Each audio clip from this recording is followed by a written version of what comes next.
النهاردة هنتكلم عن أهم الرموز اللي بتميز دولة فلسطين واللي عاصمتها القدس الشرقية. أول رمز معانا وهو مفتاح الدار. بعد نكبة 1948 اتهجر الفلسطينيين من بيوتهم، ولكنهم خدوا مفاتيح بيوتهم معاهم وبقت تتورث من جيل لجيل كرمز الحق العودة. تاني رمز معانا وهو الزعتر.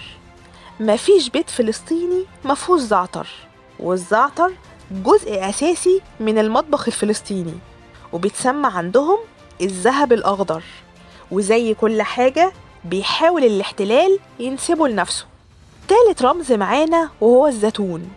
شجرة الزيتون رمز للمقاومة الفلسطينية وللقضية ككل.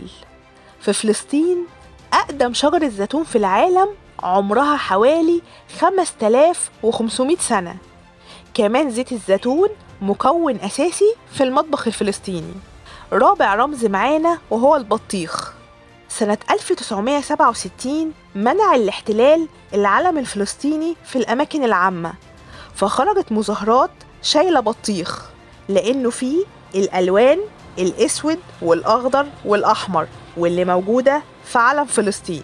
خامس رمز معانا وهو حنظلة، رمز للمقاومة الفلسطينية. رسمه ناجي العلي كطفل فلسطيني بيدير ظهره للعالم وبيرفض انه يكبر لحد ما يرجع لبلده فلسطين. اخر رمز معانا وهو الشال او الكوفية.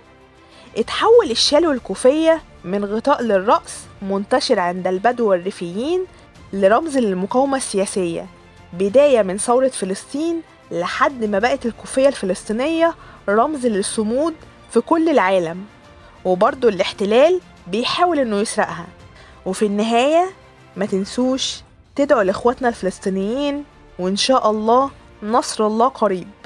وبس كده، لو عجبكم الفيديو ما تنسوش تشتركوا في القناة وتفعلوا زر الجرس عشان يوصلكم كل جديد.